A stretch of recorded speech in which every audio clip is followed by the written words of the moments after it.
Hi everybody, I'm Jim from M&M Tools and Machinery. Today we're going to do two videos kind of in conjunction with one another. So you can watch them both, or if you just need the information for one or the other, then there you go.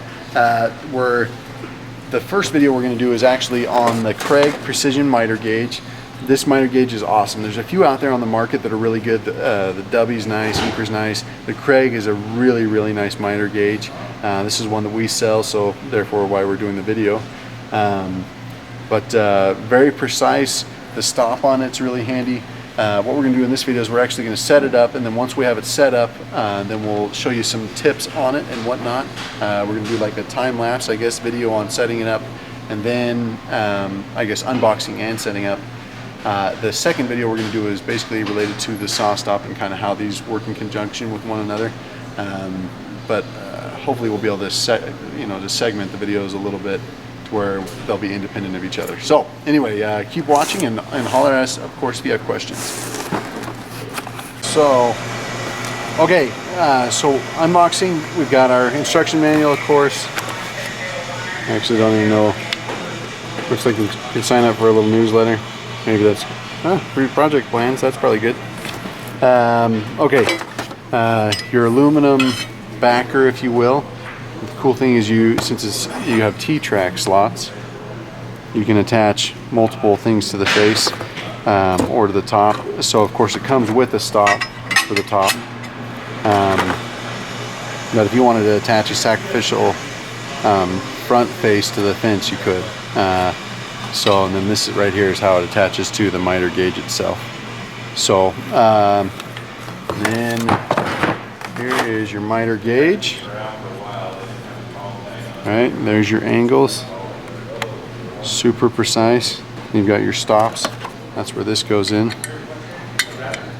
And they're factory set, so you might have to dink with them a little bit, but odds are most likely it'll be great just from the factory. Okay, so on your miter bar, you have these little holes right here.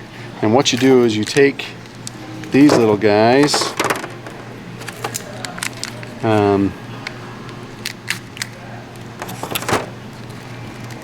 and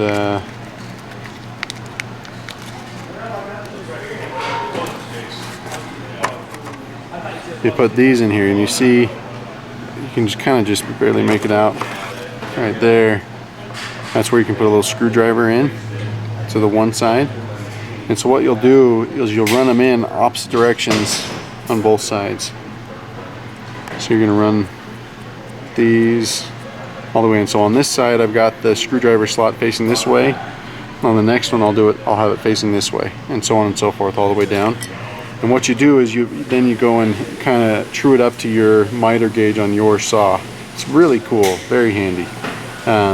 Anyway, you'll see that here in a faster pace in just a second. You also get this is your measuring tape. We probably won't put that on actually in this video. We'll probably just leave that for the customer who buys this. But it's really good. Once you get it set up and trued up to your saw, then you can trust that measuring tape, and it makes it really fast. Let me see if there's any other really important components that I'm missing. There's your little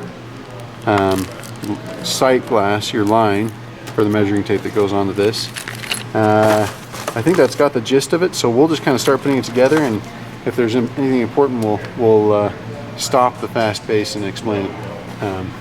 But we're even, for the purpose of this video, while you and I could probably figure out most of this, I'm probably going to go through the directions just in case so I don't screw anything out. Okay, so away we go.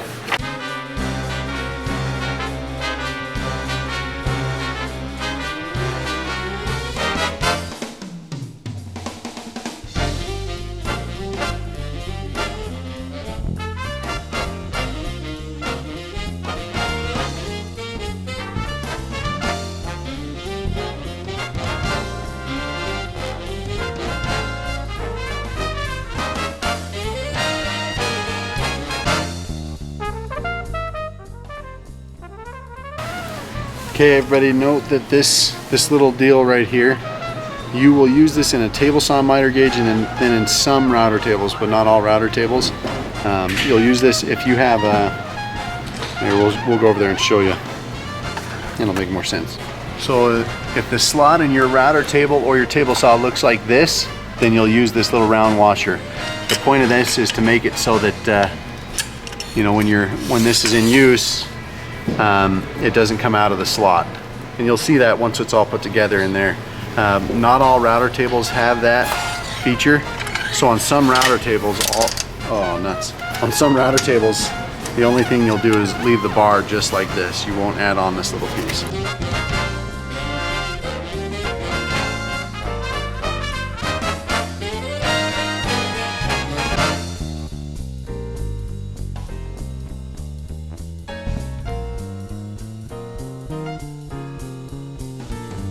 Okay, everybody, two things that I noticed here that I didn't know before, so maybe it would be cool for you to know too.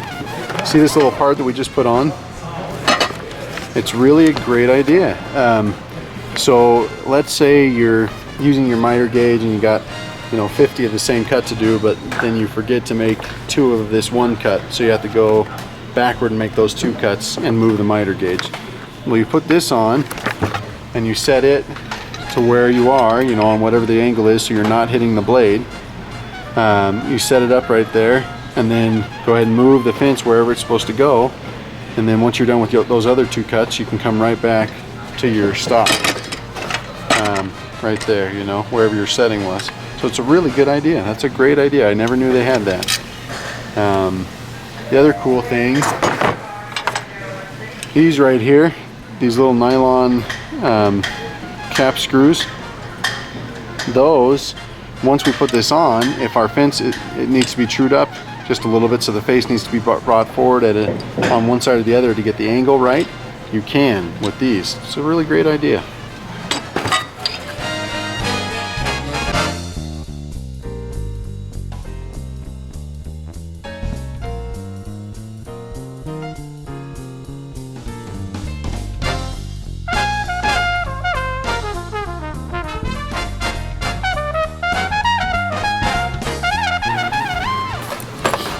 Okay, everybody, so these are really important, these little plastic pieces that we I put on a couple after we turned off the camera, but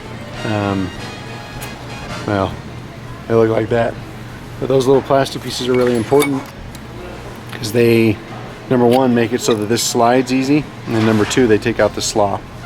So you definitely want to put those in and don't lose them.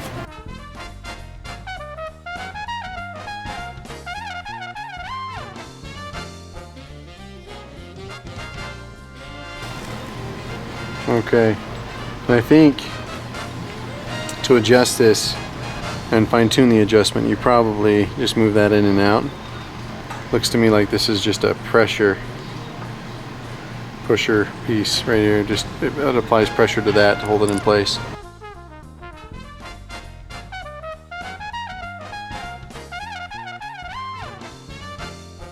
We have it all put together now.